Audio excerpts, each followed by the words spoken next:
This is a review and some gameplay of the Aolion J20 Joy-Con, which is a rebrand of the NYXI Hyperion 2s, except in white. So that's why I put Hyperion 2 in the title, because it's literally the same controller, except in white. This review is mainly going to be focused on using these on PC for gyro controls. First off, I wanted to confirm that they do in fact work on PC. The original Hyperions were one of the rare few third-party Joy-Con that simply would not work on PC. So I made sure to test these through multiple different Bluetooth adapters, on multiple PCs even, and it worked every time. They're remappable in all of the big remappers, so no problems there. This is the box that it comes in. And inside that box, you get a plastic carrying case and the manual. The manual actually does mention a receiver for these Joy-Con, which they did not come with. And when I contacted the seller about it, they had no idea what I was talking about. So I'm not sure about that, but I was able to pair these through Bluetooth, and I've been using them on Bluetooth just fine. What it does not come with in the box is one of these middle piece connectors in case you want one of those. So you'll have to get one of those separately. And it does not come with a USB cord. And the reason for that is there's no USB ports on these. So most third-party Joy-Con do come with USB ports so that you can charge them. But these are like official Joy-Con or the MobilePad M6 HD, where the only way to charge them is through the slide rail. So if you're getting these for PC usage, you're going to have to find a way to charge these either through an actual switch that you could slide these onto, or you could get a charging station like this that you just plug in and slide these on and charge them that way. But if you do end up getting something like this, just make sure you get one where the rails are separated, because a lot of these charging stations are made for official Nintendo Joy-Con, which are slim like this, so the rails will be too close together to charge your fat, chunky Joy-Cons at the same time. They won't fit. And then you'll end up having to charge them one at a time, which is a gigantic pain in the ass. So just make sure if you get one of these, you get one where the rails are separated like this. So let's take a look at the overall physical design of these controllers. You'll notice that even though they have a more narrow face to them, they are still very thick on the back end. I would still consider these big, fat Joy-Con, and they feel just the same as all the other big third-party Joy-Cons. And I'll compare them here versus the other common Joy-Con shapes, like this is versus the Yoki Lumos. And you can see it's very similar as far as thickness and the grip type on these. This is versus the kind of classic bin block RGB shape that everybody copied. Here's the Mecha Warrior from INE, which is more of a middle ground between official Joy-Con and third-party big Joy-Cons. And of course, versus official Nintendo Joy-Con, it's just way, way huger than these. So yeah. And as far as weight goes, they come in at 80 grams, which again is just in line with all the other big third-party Joy-Con. And for comparison, official Joy-Con from Nintendo are at about 50 grams. So I would still say these are big Joy-Con. Don't be confused by them being more narrow on the front. They still feel big in the hands. They still feel like large, chunky Joy-Cons. So yeah, keep that in mind. All right, so getting into the buttons. They do have mechanical buttons, and they're very clearly mechanical that you can hear and feel as soon as you start pressing them. I do take issue with these, though, because there's just more of a travel time that they should have. I don't know if you could see it on the camera, but there's just a lot of travel before you actually get to the bottom of the button throw where you feel the mechanical switch, and you could definitely feel it. It's just way at the bottom of the throw of the switch where you could feel the mechanical switch click in, and there's just a lot of throw before you get there, a lot of travel. And if you compare that to, for example, the mechanical buttons on the Mecha Warrior, which has really good mechanical buttons, these are just immediate. As soon as you press them in, as soon as you apply any kind of pressure, you feel that click. And that's what you should want with mechanical buttons. So I don't really agree with the decision to add that kind of travel time. And another thing about the face buttons on these is there's just a lot of resistance to them. They actually have a lot of tension to these buttons. It was actually kind of uncomfortable for me for a couple of days until I got used to it, because I play with full gyro ratcheting. So my thumb is pretty much always pressing one of these buttons and releasing it and pressing it again. And it was actually kind of uncomfortable, just the level of resistance these buttons have compared to pretty much all the other Joy-Con that I use. So yeah, keep that in mind. I'm not a fan of those choices, but I do like that they have mechanical buttons. They do feel well built. They're not mushy. They're actually the opposite. They're very tight. There's a high amount of spring tension on these. So just keep that in mind about these face buttons. So speaking about the left side Joy-Con for a second, I actually do really like the face buttons on the left side. And that's because these have a very unique aspect to them in the fact that they are big third-party Joy-Con that use a button diamond. Most third-party Joy-Con use a D-pad, not a diamond. And I think that's because official Joy-Con used a diamond and people hated that. So I was very surprised to see these with a button diamond, and it actually ended up working out really well for me, and I'll explain how. So if you notice in some of the gameplay I posted, or the configs that I posted over the years on this channel, one of the little tricks that I do is I'll use the left button of the D-pad as a button for the bend of my thumb that I can press in while I'm fully on the stick. So I'll put reload on there so I can be fully sprinting and reload, and it's always worked really well. I've done that for years and years and years. Even before Joy-Con on the Razer Hydra, I've used that, and it's just something I'm used to. Now, when it comes to the J20 or the Hyperion 2s, because this button diamond is in line with the analog stick and because it's so raised up, it actually works not just for the left button, but for the top button, for the right button, and it works really well in practice. And if you're someone who makes your own configs, if you do your own remappings, having more buttons at your disposal is always a good thing. So I wanted to make sure to point that out because it's a unique aspect to these Joy-Con. Like no other Joy-Con that I've used could do that, to have that kind of layout that would allow that. So I wanted to make sure people know about that. And another thing I wanted to point out is that it does have removable faceplates. I think it's because it makes the RGB look better. But when you take the faceplate off, you can kind of see just how tall some of these buttons are just to clear the faceplate. Like the home, capture, and turbo buttons and plus and minus are just so tall on these things. And speaking of home and capture, one of the annoying factors of this Joy-Con is the fact that home and capture just take forever to shut these Joy-Con off. Usually on third-party Joy-Cons, you just hold down home button for like 2 seconds and it's done, it's shut off. But on these, it could take like 10, upwards of 15 seconds to shut these controllers down, and it just gets really annoying. But keep in mind, if you're not using a slide wheel cover, you can always just press the pairing button for like 1 second and it will shut them off. It won't unpair them or anything, it will just shut them off. So if you're using these, make sure you're using the pairing button, not the home and capture button, because it gets really annoying doing it all the time. Now, fortunately, these shoulder buttons do not have any of the issues I had with the face buttons. These shoulder buttons are just great. They have a very little travel time. There's an immediate clickiness to them. They feel tactile as hell. And they have a very good molding to them. When I first saw this kind of curved trigger style molding, I was a little worried that they were going to do something like the MobaPad and add a travel time or mushiness to them, but they have done none of that. There's an immediate click when you press them in, which is exactly what you want. I also really like that the molding is 2 separate moldings. You're never going to like accidentally press one while pressing the other. So, I mean, I would still prefer the Mecha Warrior shoulder buttons, which to me are still the best of the best when it comes to shoulder buttons on Joy-Con. But if these are a 10 out of 10, these are like right behind them and a 9 out of 10. So very happy with these shoulder buttons. I find them absolutely great. All right, so now I'm going to go over the analog sticks, but just keep in mind that I am a full gyro player, so I'm not really going to be the best judge of analog stick quality when it comes to like aiming or even movement, because I just use WASD on the left stick. But even saying that, I was pretty surprised when I first got these at just how high quality the sticks felt. Like it was almost a MobaPad level quality as far as like the stick resistance and smoothness, and also the cap on the stick feels really good and grippy.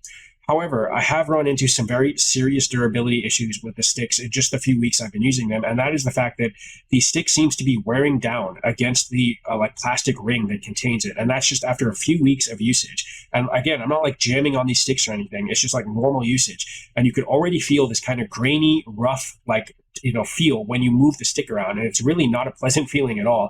So if it's already started after just a few weeks of usage, it's just going to get worse and worse. And I don't think this is going to make the sticks non-functional or anything, because they are Hall effect sticks, but it just makes them feel bad. And when you look at other Joy-Con that have this like metal ring on the stem, I think that's done specifically to avoid this issue.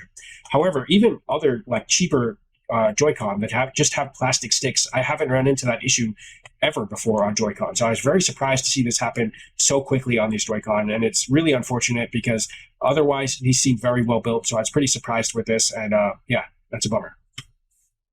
All right, so now it's time to talk about the macro buttons on the back. And if you've seen my other reviews, you know I could kind of get into it on these things. So first off, about the button itself, it feels okay, but it does feel like a membrane button as opposed to the mechanical buttons on the rest of the controller. So I'm not sure why they made that choice. It just doesn't have that telltale feel of the mechanical switch. So, but it feels okay. But when it comes to the placement of the controller, I do find it odd that when I'm gripping this controller normally, the button ends up under the bend of my middle finger, not the fingertip. And if I want the fingertip to be on it, I actually have to like crane my finger, which loosens the grip over the controller.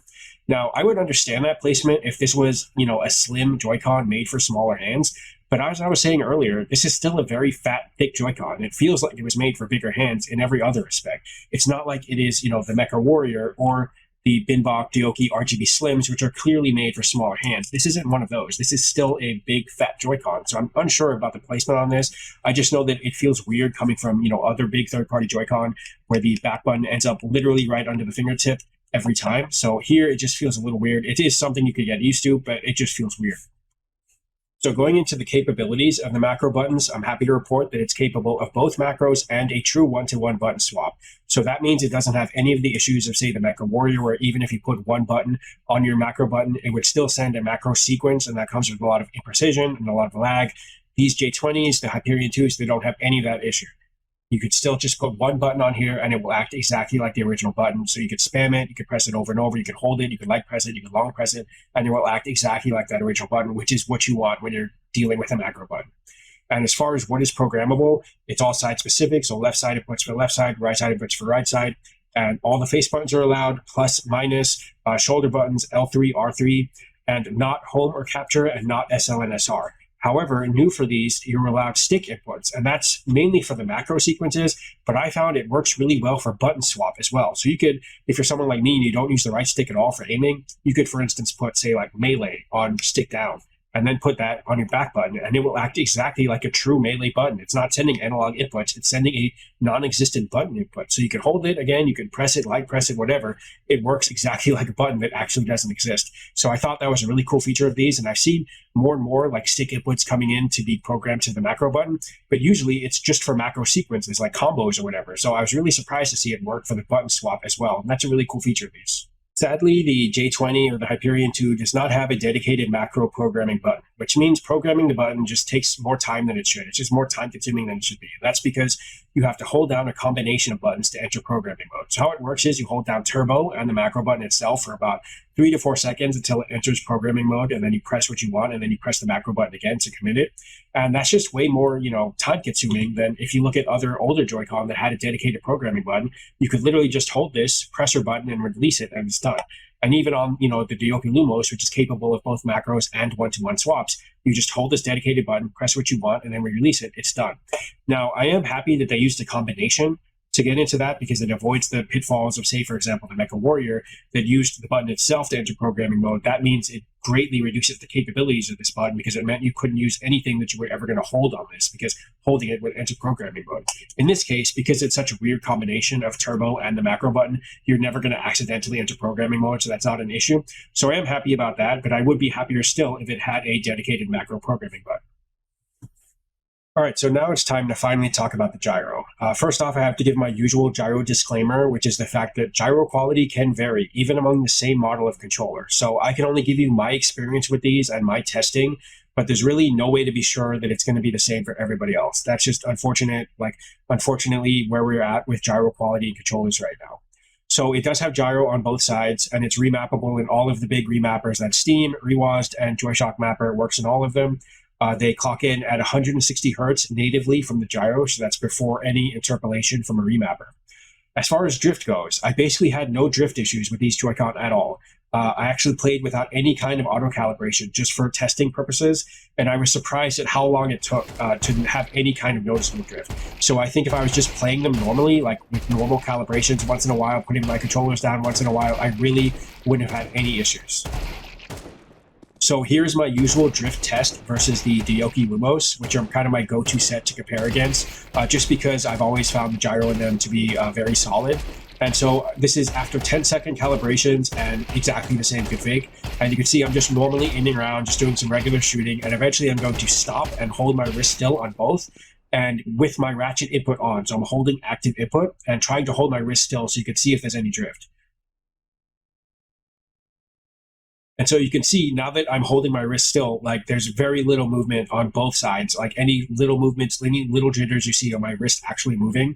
So it's obviously not drifting off into a direction. So I would consider this to be pretty good performance when it comes to drift from this Joy-Con. However, that's not to say that I had completely zero issues with this set, because I did have some just gyro weirdness with this. I don't know how else to describe it with weirdness, but there was just a handful of times where just some odd things happened, and I luckily was able to capture it on video, so I can play that now and walk you through it. But just keep in mind, this only happened, a handful of times over dozens of hours. So yeah, keep that in mind, and I'll play the video now and walk you through it. All right, so here's the video, and you can see I'm just normally playing, kill this dude, go down these stairs. There's really nothing special about this clip, and that shows there's really nothing special that triggers whatever this is. You can see I get lock bolted here, trying to kill this lock bolt, still struggling to kill this lock bolt, finally kill this lock bolt. Revive this dude, go up this jump pad, and right here I'm trying to get into this window, and I look down, and right there you can see I just way overshoot where I was trying to look. And if you compare it to my wrist movement, you can see it's just way faster than what that movement actually was, which it's like my sensitivity was just cranked to the max for a split second, and then it's back to normal. And like I said, this happened multiple times, and it would happen in the other direction too, where it'd be way slower sensitivity, only for a split second and then back to normal.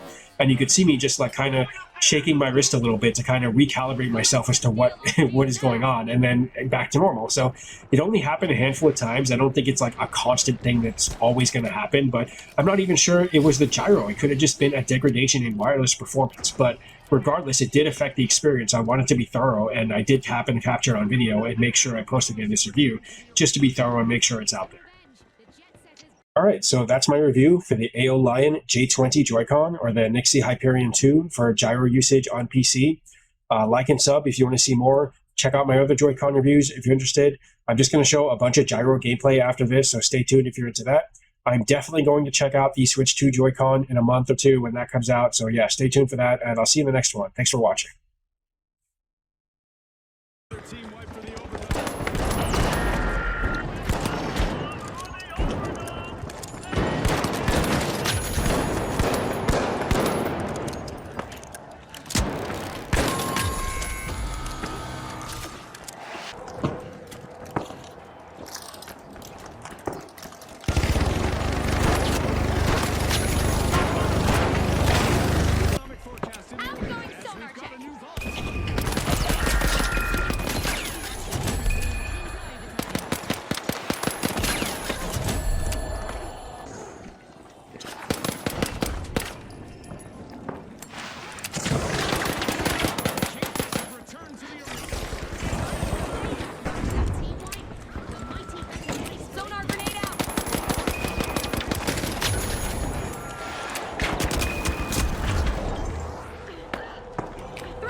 Enemy spotted down there.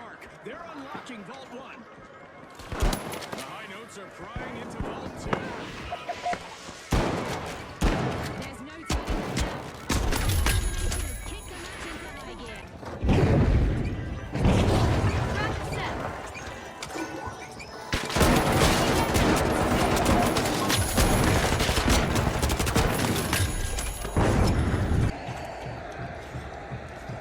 Line up.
close. How long until it's any?